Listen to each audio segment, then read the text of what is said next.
Hello students, how are you all. Hope सब अच्छे होंगे। आज हम लोग पढ़ने वाले हैं class 10 science chapter 5 life process का एक टॉपिक है transportation in human beings. Transportation देखेंगे आज ह्यूमन बींग्स में कैसे ट्रांसपोर्टेशन होता है। स्पेशली इसमें हम क्या पढ़ने वाले हैं, ह्यूमन सर्कुलेशन के बारे में पढ़ने वाले हैं। ह्यूमन सर्कुलेशन कैसे होता है, उसमें क्या क्या चीज़ें होती है। आज जो भी आपके डाउट्स हैं वो क्लियर होंगे, जैसे कि डबल सर्कुलेशन क्या होता है, मिक्स्ड ब्लड सर्कुलेशन क्या होता है। तो आइए हम लोग इस पे फोकस करते हैं। चलिए शुरू करते हैं। अगर मेनली ह्यूमन सर्कुलेशन के देखें तो उसे हम दो पार्ट्स में डिवाइड कर देते हैं। एक तो हमारा पार्ट आ जाता है ब्लड वाला और दूसरा आ जाता है हार्ट वाला, जिसमें पूरा सिस्टम होता है। तो अगर हम ब्लड को देखेंगे तो ब्लड को हम मेजर दो टाइप्स में बांट सकते हैं। एक होता है हमारा प्लाज्मा और दूसरा होता है आरबीसी। और प्लाज्मा और ब्लड के अंदर ही एक और चीज़ आता है, उसे बोलते हैं हम लिम्फ। देखते हैं एक एक क्यों हम एक एक करके पढ़ते हैं। पहले ब्लड के बारे में देखते हैं। ब्लड होता है क्या है। ब्लड एक फ्लूइड कनेक्टिव टिश्यू है। फ्लूइड है, लिक्विड है, जो बह सकता है हमारे पूरे बॉडी के अंदर सर्कुलेट होते रहता है। पूरे बॉडी के अंदर हमारे सर्कुलेट होता है। अच्छा, और इसका क्या काम है।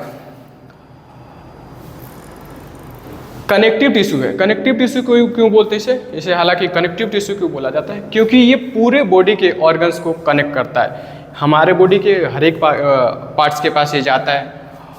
बहुत सारी चीज़ें इसमें होती है, जैसे कि ये क्या करता है, बहुत सारे इसमें प्रोटीन्स होते हैं। ये हार्मोन्स को एक जगह से दूसरे जगह ट्रांसपोर्ट करने का काम करता है, मिनरल्स को ट्रांसपोर्ट करने का काम करता है। तो ये एक कनेक्टिव टिश्यू है, क्योंकि हर बॉडी के हर एक पार्ट को एक जगह से दूसरी जगह जोड़ता है। अच्छा ठीक है, और देखते हैं इसके बारे में क्या करता है। इसमें प्लाज्मा होता है। प्लाज्मा क्या क्या होता है। प्लाज्मा में बहुत सारी प्रोटीन्स होती हैं। प्रोटीन्स हमारे बॉडी के लिए जरूरी है, एनर्जी प्रोवाइड करती है। ठीक है। Transport carbon dioxide, food, hormone, salt, etc.. हमारे बॉडी में कुछ तो ऐसे चीज़ें होते हैं जैसे कि वो डायरेक्टली टारगेट तक रिलीज हो जाते हैं, लेकिन हमारे बहुत सारी ऐसी चीज़ें हैं हमारे बॉडी के अंदर जिन्हें ब्लड में हमें डालना होता है और वो उन्हें ब्लड ट्रांसपोर्ट करते हैं। जैसे कि कार्बन डाइऑक्साइड को हमारे टिश्यू में कार्बन डाइऑक्साइड फॉर्म हुआ, रेस्पिरेशन हुई, कार्बन डाइऑक्साइड फॉर्म हुआ, उसे बाहर निकालना तो कौन लेके आएगा, ब्लड लेके आएगा। हमारे इंटेस्टाइन में फूड डाइजेस्ट हो गई। अब उस फूड को हर एक टिश्यू, हर एक सेल तक पहुंचाना है, तो उसे कौन पहुंचाएगा वहाँ। हमारे इंटेस्टाइन में तो फूड डाइजेस्ट हो गई, लेकिन अब वो सेल्स तक कैसे पहुंचेगी। तो सेल्स तक पहुंचाने का काम होता है किसका, प्लाज्मा का, ब्लड का। अब वो ब्लड में मिक्स हो जाएगा वो हर एक सेल तक, क्योंकि एनर्जी तो हर एक सेल को चाहिए। फूड इंटेस्टाइन में डाइजेस्ट हुआ, डाइजेशन उसका इंटेस्टाइन में हुआ, लेकिन अब एनर्जी तो हर एक सेल को चाहिए, फूड चाहिए हर एक सेल को। तो वो कैसे होगा, वो से हम क्या कर देंगे, डायरेक्टली हम पोर कर देंगे ब्लड में, और वो ब्लड क्या कर देगा, उस फूड को भी ट्रांसपोर्ट कर देगा। अब कोई हार्मोन है तो उसका सिक्रीशन करना है किसी पर्टिकुलर टारगेट तक, तो उसे क्या करेंगे, हम ब्लड में पोर कर देंगे, ब्लड उसे अपने टारगेट तक छोड़ देगा। तो ब्लड का ये काम होता है। सॉल्ट्स, बहुत सारे सॉल्ट का बैलेंस भी ये करता है। ठीक है, और क्या देखते हैं, ब्लड में एक होता है प्लाज्मा, दूसरा पार्ट आता है आरबीसी। ठीक है, आरबीसी क्या होता है, red blood cells, red blood corpuscle. इससे क्या होता है, रेड इन कलर होता है। रेड इन कलर क्यों होता है, कलर रेड क्यों होता है, कंटेन्स हीमोग्लोबिन। हीमोग्लोबिन उसमें होता है जो क्या करता है, ऑक्सीजन की बाइंडिंग एफिशिएंसी, ऑक्सीजन को बहुत अच्छी तरीके से ढोकर लेके चलता है अपने साथ। तो उसके पास क्या होता है, हीमोग्लोबिन होता है। हीमोग्लोबिन की वजह से वो कलर भी प्रोवाइड करता है। ठीक है, किस चीज़ की मदद करता है, ऑक्सीजन को अपने साथ लेके चलता है। लाइफ स्पेन 120 डेज, कितने दिन का होता है, इसके कितने दिन में ये बनता है, कितने दिन में मर जाता है। तो इसकी पूरी जीवन जो काल होती है वो 120 दिनों की होती है। और कहाँ बनता है, रेड बोन मैरो में। हमारे बोन्स के अंदर एक स्पेसिफिक रीजन होता है जिसे हम बोलते हैं रेड बोन मैरो, उसके अंदर इसका फॉर्मेशन होता है। ठीक है, तो और एक और चीज होती है जिसे हम बोलते हैं लिम्फ। लिम्फ के अलावा आप एक और बता सकते हो, जैसे कि प्लेटलेट्स भी बता सकते हो। इसमें प्लेटलेट्स भी प्लेटलेट्स भी कुछ होते हैं, कुछ प्लेटलेट्स भी होते हैं। तो लिम्फ क्या होता है? लिम्फ क्या होता है? जैसे कि ब्लड में ब्लड कोई सामान ले आ रहा था, यहाँ क्या ब्लड ऐसे वेन्स में ले आ रहा था, वेन्स छोटे छोटे हो गए, वेन्स छोटे छोटे हो गए, अब ये कैपिलरीज बना ली, ये छोटे छोटे होकर के यहाँ कैपिलरीज बन गई, ये कैपिलरी है। और यहाँ एक सेल है, यहाँ एक सेल है, यहाँ एक सेल है, यहाँ एक सेल है, ठीक है। तो अभी इस चीज़ से जो भी चीज़ें यहाँ से यहाँ तक ट्रांसपोर्ट होनी है, तो इसकी इनके बीच में एक फ्लूइड होता है, एक फ्लूइड होता है इन टिश्यू के, इन सेल्स के बीच में, उसे हम बोलते हैं लिम्फ। ये क्या होता है? लिम्फ। ये क्या होता है? लिम्फ। इसका भी वही काम है, ट्रांसपोर्टेशन में मदद करता है, similar to plasma present in blood. यानी प्लाज्मा क्या करता था? ट्रांसपोर्ट में मदद करता था। वो भी इसमें भी क्या होते थे? प्रोटीन्स होते हैं, लेकिन हालांकि इससे प्लाज्मा से इसमें कम प्रोटीन्स होते हैं, ठीक है। Function transportation between capillaries and space between tissue. जैसे कि ये एक टिश्यू है, एक सेल है, तो इसके बीच में जो स्पेस है ना, जगह, इन दोनों के बीच में जो जगह है उसमें ये प्रेजेंट होता है, ठीक है। और यहाँ से इसको क्या करता है? ट्रांसपोर्ट करता है। Formed by capillaries and drain back to veins. अब ये क्या होता है? यह फॉर्मेशन भी इसका यही होता है, और फिर वापस आकर के ये अपना इसी में पोर हो जाता है, और ये वापस जा करके ड्रेन हो जाता है, डाल दिया जाता है वापस जहाँ से इसकी फॉर्मेशन हुई थी वही। होते किन के बीच में? टिश्यू के बीच में, इसीलिए इसे टिश्यू फ्लूइड या एक्स्ट्रा सेलुलर फ्लूइड, एक्स्ट्रा मतलब सेल के जो बाहर फ्लूइड होते हैं उसे एक्स्ट्रा सेलुलर फ्लूइड भी कहते हैं, ठीक है। तो ये क्लियर हो गया ये, और इसमें और कोई पॉइंट नहीं रह जानी चाहिए। प्लेटलेट्स क्या होते हैं? आप लोगों को पता होगा कि जब भी हमारे कभी इंजर्ड हो जाते हैं तो ऐसा थोड़ी होता है कि ब्लीडिंग होने लगती है, लेकिन ऐसा थोड़ी होता है कि वो कंटिन्यूसली ब्लीडिंग होते रहती है। कुछ टाइम, आफ्टर सम टाइम वो क्या हो जाता है? ऑब्वियसली वो रुक जाता है। छोटी मोटी इंजरी है, बहुत बड़ा हो गया तब तो वो ठीक है, वो अलग मैटर। तो जब इंजरी होती है तो क्या होती है? थोड़ी देर बाद उस क्या है, एक स्कम सा बन जाता है, वो एक ब्लैक स्कम सा बन जाता है। वो पूरा देखोगे कि आप कुछ ऐसे ब्लैक सा कुछ फॉर्म हो गया, ठीक है। तो वो किसकी वजह से होता है? थक्का जम जाता है, कोगुलेशन होता है, कोगुलेट। तो क्यों हो जाता है, वो कैसे हो जाता है? उसके लिए रेस्पॉन्सिबल है हमारे प्लेटलेट्स। वो क्या करते हैं? जनरली ये ब्लड में प्रेजेंट होते हैं, लेकिन इनएक्टिव होते हैं, वो एक्टिव नहीं होते। अगर ये एक्टिव होंगे तो ब्लड फ्लोइंग में ही कोगुलेट होना चालू हो जाएगा, जमना चालू हो जाएगा। ऐसा थोड़ी है कि जब ब्लड का सर्कुलेशन हो रहा तभी जम जाए, तब तो हमें हार्ट अटैक आ जाएगा। तो हमें हार्ट अटैक थोड़ी लेना है, हमें हार्ट अटैक नहीं लेना है ना। हाँ, तो हम क्या करेंगे? प्लेटलेट्स कब काम करते हैं? जब वेन क्या हो? इंजरी हो। क्या हो? जब किसी तरीके की इंजरी हो। तो ये क्या करता है? Coagulate blood. क्या करता है? कोगुलेट आवर ब्लड, हमारे ब्लड को जमा देता है। क्या करता है? जमा देता है, ताकि अगर जम जाएगी तो कंटिन्यूस ब्लीडिंग नहीं होगी, ब्लीडिंग एक टाइम के बाद रुक जाएगी, ठीक है। इसके बारे में हम और ज़्यादा नहीं पढ़ना पड़ा, हमने ये वाला पार्ट कवर कर लिया। इससे ज़्यादा हमें ज़रूरत नहीं है, इतना हमारे लिए काफ़ी है। आइए अब हम देखते हैं हमारे हार्ट के बारे में। अब देखते हैं हमारे हार्ट के बारे में, हमारा हार्ट कैसे फंक्शन करता है, इसकी क्या प्रॉपर्टीज़ है, कैसा दिखता है। आइए हम इसे थोड़ा ध्यान से देखते हैं।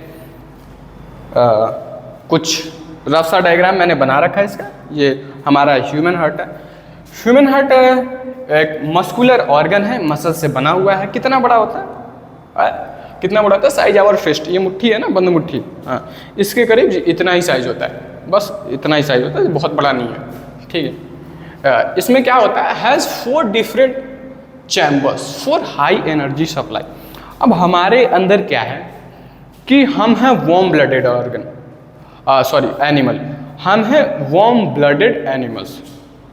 वार्म ब्लडेड क्या होते हैं? वैसे एनिमल्स जो अपनी बॉडी टेम्परेचर कंटिन्यूसली फिक्स्ड रखते हैं, मेंटेन करके रखते हैं।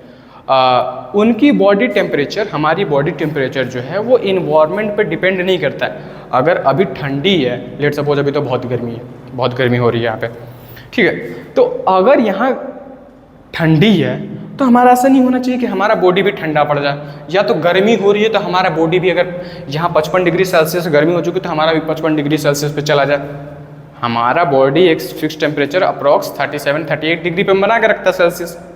ऐसा थोड़ी होता कि अगर बाहर ही 48 डिग्री अभी है तो हमारा बॉडी का टेम्परेचर ही 48 है, नहीं है। तो हम वार्म ब्लडेड एनिमल्स हैं और उस चीज़ को मेंटेन के लिए करने के लिए हमें बहुत एनर्जी चाहिए होती है। तो उस एनर्जी को मेंटेन करने के लिए, हाई एफिशिएंसी के लिए, एक अच्छा ब्लड सर्कुलेशन हो, उसके लिए हमारे पास 4 अलग अलग 4 डिफरेंट चैम्बर्स बने हुए हैं, ठीक है, जिससे ऑक्सीजनेटेड ब्लड और डीऑक्सीजनेटेड ब्लड सेपरेट रहे।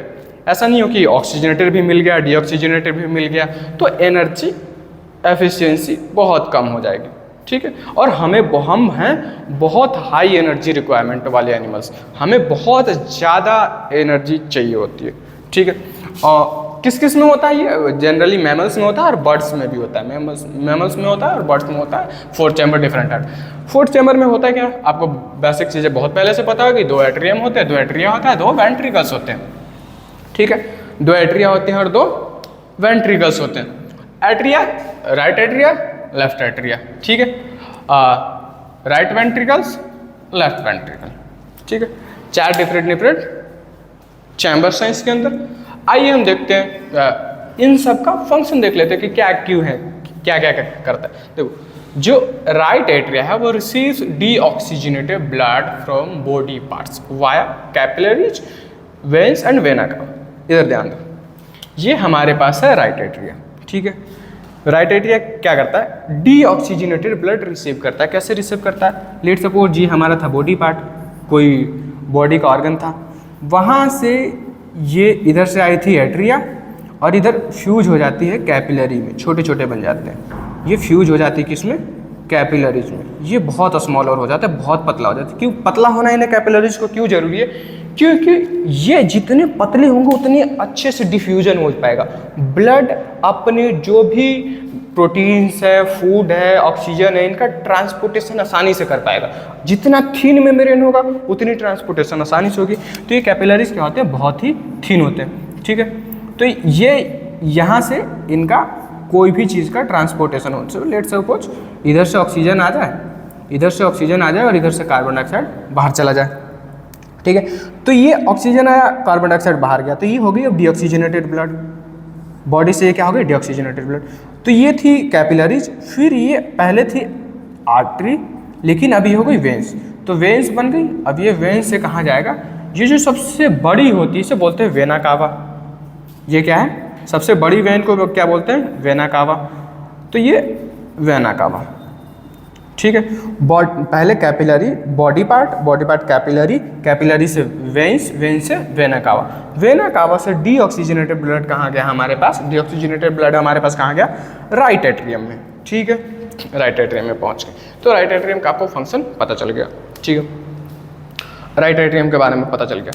अब फिर आते हैं लेफ्ट एट्रियम पे। लेफ्ट एट्रियम क्या करता है? देखो, राइट वाला जो पार्ट है हमारा, जो राइट वाला पार्ट है, ठीक है, जो राइट वाला पार्ट है वो क्या करता है? उसमें होती है डीऑक्सीजनेटेड ब्लड, ठीक है। राइट वाले पार्ट में क्या होती है? Deoxygenated blood. और लेफ्ट वाले पार्ट में हाँ, हमारा दिल भी हल्का सा लेफ्ट होता है। किधर होता है? लेफ्ट, टिल्टेड टुवर्ड्स लेफ्ट, हल्का सा, पूरा नहीं। हाँ, समझ में आ रहा है? तो लेफ्ट वाले पार्ट में क्या होती है? ऑक्सीजनेटेड ब्लड होती है। क्या होती है? Oxygenated blood. हाँ, तो वो कहाँ से आती है ऑक्सीजनेटेड ब्लड? वो ऑक्सीजनेटेड ब्लड आती कहाँ से? ऑक्सीजनेटेड ब्लड आती कहाँ से? देखो, लेफ्ट एट्रियम में होती है ऑक्सीजनेटेड ब्लड, वो आती है हमारे लंग्स से। किससे? लंग्स से। लंग्स क्या करता है? ऑक्सीजन का सप्लाई कर देता है उसमें। किसमें क्या कर देता है? ऑक्सीजन का सप्लाई कर देता है। एक तरीके से फिल्टर है। इधर से डीऑक्सीजनेटेड ब्लड आ रहा है, ठीक है, डीऑक्सीजनेटेड आ रहा है, और इधर से कैसा हो गया? ऑक्सीजनेटेड हो गया। इधर से डीऑक्सीजनेटेड था, इधर से कैसा हो गया? ऑक्सीजनेटेड हो गया। यानी इसने क्या कर दी? ब्लड को ऑक्सीजनेटेड बना दिया, फिल्टर कर दिया, डीऑक्सीजनेटेड से ऑक्सीजनेटेड बना दिया। अब आइए आगे देखते हैं, तो ठीक है। Receives oxygenated blood via pulmonary veins. अब ये जो है किससे, इसमें जिसे बोलते हैं पल्मोनरी वेन्स, जो लंग्स से निकल के हमारे लेफ्ट एट्रियम में जो जोड़ रहा होता है उसे हम बोलते हैं पल्मोनरी वेन्स। कौन सा वेन होता है? पीवी, पल्मोनरी वेन, ठीक है। ये आपको समझ में आ गया। तो राइट एट्रियम, लेफ्ट एट्रियम हम आपको डायग्रामेटिकली समझाते जाएंगे, कोई चीज़ रह नहीं जाएगा। आइए देखते हैं। अब देखते हैं राइट वेंट्रिकल्स और लेफ्ट वेंट्रिकल्स। देखो मैंने इसमें बताया ये होते हैं थिन वॉल्ड, ये दोनों के दोनों जो ऊपर वाले हैं एट्रिया, वो एट्रियम जो होती है वो थिन वॉल्ड होती है। थिन क्यों होती है? क्योंकि उनको बस रिसीव करना होता है, ब्लड उनमें बस आता है, उन्हें पंपिंग नहीं करनी होती है, उनमें ब्लड सिर्फ रिसीविंग होती है, पंपिंग नहीं करनी होती। उन्हें ब्लड को हाई प्रेशर से बॉडी ऑर्गन्स तक या तो लंग्स तक उन्हें पंप नहीं करना है, धक्का नहीं देना, प्रेशर नहीं क्रिएट करना है उन्हें, ठीक है।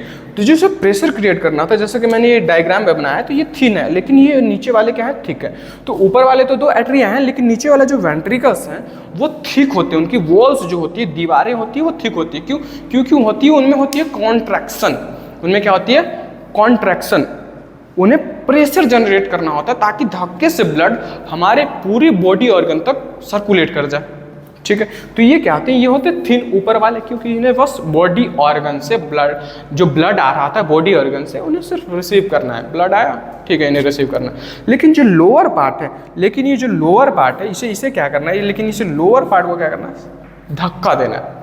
क्या करना है? धक्का देना है और पूरे बॉडी तक सर्कुलेट करवाना है, ठीक है। तो इसमें प्रेशर जनरेट होगी, इसमें क्या होगी, प्रेशर जनरेट होगी। तो इसलिए ये थिन होते हैं और ये कैसे होते हैं, थिक वॉल्ड होते हैं, ठीक है। तो ये क्या करते हैं, राइट वेंट्रिकल क्या करती है, pumps deoxygenated blood to lungs via pulmonary artery for oxygenation. ये है हमारा राइट वेंट्रिकल, ठीक है, इसे बोलते हैं पल्मोनरी आर्टरी। ये है पल्मोनरी वेन, ये है पल्मोनरी आर्टरी। ये क्या करेगी, ये पंप करेगी ब्लड को, कहाँ, ये है अभी इसमें है राइट पार्ट है, राइट वेंट्रिकल, इसमें डीऑक्सीजनेटेड ब्लड है। अब इसे ये पंप करेगी, कहाँ पंप करेगी, लंग्स के पास पंप करेगी, लंग्स के पास पंप करेगी। क्यों लंग्स के पास? ताकि उसका ऑक्सीजनेशन हो सके, वो ऑक्सीजनेटेड बन जाए, ठीक है। यहाँ से अभी ये क्या होगा, ऑक्सीजनेशन के लिए किसके द्वारा आएगा, वाया पल्मोनरी आर्टरी, ठीक है। तो ये वर्क था हमारा किसका, राइट वेंट्रिकल का। राइट वेंट्रिकल ने क्या किया, फिर से हम देखते हैं, राइट वेंट्रिकल ने क्या किया, जो डीऑक्सीजनेटेड ब्लड था उसको पल्मोनरी आर्टरी के थ्रू कहाँ भेज दिया, लंग्स के पास। किसके लिए भेज दिया, ऑक्सीजनेशन के लिए, फॉर ऑक्सीजनेशन। कैसा होता है, थिक वॉल्ड है, क्योंकि यहाँ प्रेशर जनरेट होगा, तब धक्के से यहाँ क्या होगा, ये वॉल्स है, ये वॉल्स है, ठीक है, ये एक ही डायरेक्शन में खुलती हैं, ठीक है।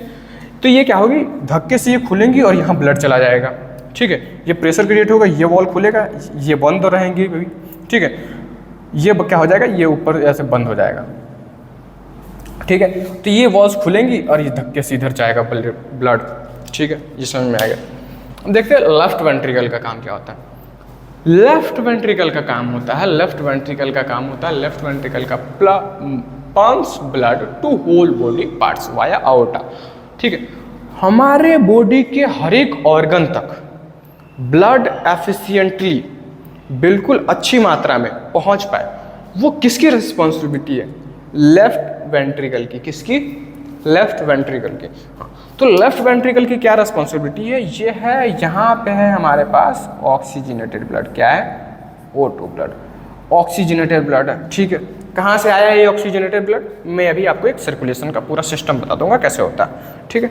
ये ऑक्सीजनेटेड ब्लड किधर से आया, पल्मोनरी वेन से लेफ्ट एट्रियम में, और लेफ्ट एट्रियम से लेफ्ट वेंट्रिकल में, लेफ्ट एट्रियम से लेफ्ट वेंट्रिकल में, और लेफ्ट वेंट्रिकल से फिर कहाँ गया हमारे पास, आओर्टा में। और आओर्टा क्या है, सबसे बड़ी आर्टरी, सबसे बड़ी आर्टरी, ठीक है।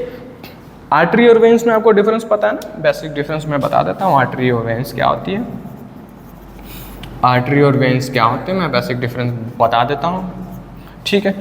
आर्टरीज क्या करती है, आर्टरी से ऐसे याद रखो, away from heart, away from heart, ये क्या करेगा, और ये टुवार्ड्स हार्ट, वेन से याद रखो टुवार्ड्स हार्ट। तो आर्टरीज क्या करती हैं, आर्टरीज क्या करती हैं, एक्सेप्शन है, मैं आपको बताऊंगा। देखो आर्टरीज क्या करती है, अवे फ्रॉम हार्ट, जो ब्लड है उसको हमारे हार्ट से अवे ले जाएगी, दूर ले जाएगी, यानी पूरे बॉडी पार्ट्स तक ले जाएगी। और वेन्स क्या करेगी, उसी ब्लड को जो बॉडी पार्ट्स तक गई थी, ठीक है, जो कैपिलरीज में मर्ज हो जाएगी आर्टरीज, और फिर क्या बन जाएगी, वेन्स बन जाएंगी, ठीक है। और वेन्स क्या करेगी, उसी ब्लड को हमारे कहाँ ले आएगी, हार्ट के तरफ ले आएगी, हार्ट के तरफ ले आएगी। एक्सेप्शन कौन सा है, एक्सेप्शन में हम देखेंगे, एक्सेप्शन में देखो हमने क्या कहा कि आर्टरी क्या करती है, बॉडी पार्ट्स तक जाती है, लेकिन यहाँ देखो पल्मोनरी आर्टरी, यहाँ तो ये कहाँ जा रही है, लंग्स तक जा रही है, ठीक है, ये कहाँ जा रही है, लंग्स के पास जा रही है, ठीक है। और पल्मोनरी वेन को हमने बोला था, पल्मोनरी वेन को सॉरी हमने वेन्स के बारे में बोला था, वेन्स के बारे में बोला था कि ये हार्ट के पास से आती है। तो इधर देखो ये कहाँ से आई, हार्ट के पास आई, ठीक है, कोई दिक्कत नहीं होनी चाहिए, कोई दिक्कत नहीं होनी चाहिए। आइए हम देखते हैं, ये कंफर्म हो गया। अब हमारे पास और कोई टॉपिक नहीं बचता, एक टॉपिक बचता है डबल सर्कुलेशन। डबल सर्कुलेशन में हमें क्या देखना है, डबल सर्कुलेशन में हमें क्या देखना है कि जो हार्ट है, जो हमारा ब्लड है, जो हमारा ब्लड है वो 2 बार हमारे हार्ट में आता है, ठीक है। 2 बार कैसे आता है मैं दिखाता हूँ। एक बार क्या हुआ, वेना कावा से हमारे राइट एट्रियम, और सर्कुलेशन का प्रोसेस भी हम इसी में देख लेंगे। पहले वेना कावा से deoxygenated right atrium, right atrium से राइट वेंट्रिकल, राइट एट्रियम से राइट वेंट्रिकल, अच्छा ठीक है। अब राइट वेंट्रिकल से ये तो था डीऑक्सीजनेटेड, ठीक है, यहाँ भी डीऑक्सीजनेटेड, यहाँ से पल्मोनरी आर्टरी के थ्रू लंग्स में, एक बार वेना कावा से, ठीक है, हार्ट में आया, और फिर लंग्स में गया, और फिर लंग्स से पल्मोनरी वेन्स के थ्रू, पल्मोनरी वेन्स के थ्रू फिर कहाँ आया, हार्ट में ही तो आया। एक बार तो वेना कावा से आया, दूसरी बार कहाँ आया, लंग्स से, किसके थ्रू, पल्मोनरी वेन्स के थ्रू, ठीक है, ठीक है। अब ये लंग्स से आया कहाँ, लेफ्ट एट्रियम, और लेफ्ट एट्रियम से कहाँ जाएगा, लेफ्ट वेंट्रिकल, और लेफ्ट वेंट्रिकल से कहाँ चला गया, आउटा, आउटा पूरा कहाँ फेंक देगा, पूरे बॉडी पार्ट्स, पूरे बॉडी पार्ट्स, ठीक है। बॉडी पार्ट्स से ये है आर्टरी, छोटी छोटी आर्टरीज में कन्वर्ट होगी, और आर्टरी फिर किस में चली जाएगी, कैपिलरीज, ठीक है, कैपिलरीज, और कैपिलरीज फिर किस में इमर्ज हो जाएंगी, वेन्स में, ठीक है। कैपिलरीज फिर क्या बन जाएंगी, वेन्स, और फिर ये वेन्स बहुत सारे वेन्स मिलके क्या बना लेगी, सब आज के वेना कावा में, वेना कावा, फिर ये प्रोसेस कंटिन्यू रहेगा, ठीक है, प्रोसेस कंटिन्यू रहेगा। तो आपको समझ में आ गया होगा इस कि आर्टरीज क्या करती है, वेन्स क्या करती है। आर्टरीज का जनरली फंक्शन होता है कि हमारे हार्ट से दूर लेके जाए, हमारे हार्ट से दूर लेके जाए, कोई दिक्कत नहीं होनी चाहिए। वेन्स का काम क्या होता है, हमारे हार्ट, दिल के तरफ ले आए, ठीक है, बॉडी पार्ट से पूरा कलेक्ट करके हमारे हार्ट में ले आए, ठीक है। ये हमारा था वार्म ब्लडेड का। कुछ ऐसे भी होते हैं जो कोल्ड ब्लडेड होते हैं, या उन्हें अपनी बॉडी टेम्परेचर को रेगुलेट करने की ज़रूरत नहीं होती है, वो अपना इन्वायरमेंट के हिसाब से अपने आप को डाल रहे होते हैं, ठीक है, समझ में आ रहा। उसका एग्जाम्पल क्या है, एम्फीबियंस क्या होता है, उनमें मिक्स सर्कुलेशन हो जाती है। एम्फीबियंस क्या होते हैं, जो वाटर में भी रह लेते हैं और लैंड पे भी रह लेते हैं, ठीक है। जैसे कि मेंढक पानी में भी अपनी ज़िंदगी बिता लेगा, धरती पे भी अपनी ज़िंदगी बिता लेगा, उसे कोई फर्क नहीं पड़ता, ठीक है। तो एम्फीबियन होता है, वो क्या करता है, अपनी बॉडी टेम्परेचर को एनवायरनमेंट के हिसाब से बना लेता कहता है, ठीक है, बाहर गर्मी है, हमारा भी गर्म, ठंडा है, ठंडी है, कोई दिक्कत नहीं, ठीक है।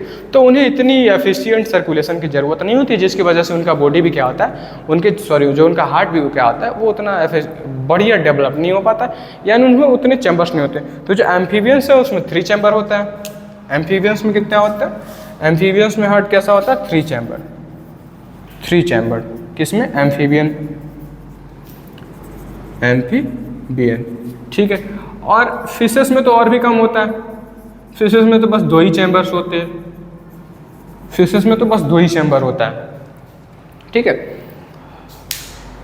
एक एट्रियम एक वेंट्रिकल, ठीक है, बस 2 ही चैम्बर। और एम्फीबियंस में 3 चैम्बर्स होते हैं, ठीक है। तो हम अपने इस टॉपिक को, अभी चैप्टर में तो और सारी बातें हैं, हम अगले वीडियोस में आते रहेंगे आपको पढ़ाने, ठीक है। तो यहीं हम इसको ख़त्म करते हैं। होप आपको समझ में आया होगा। Keep studying.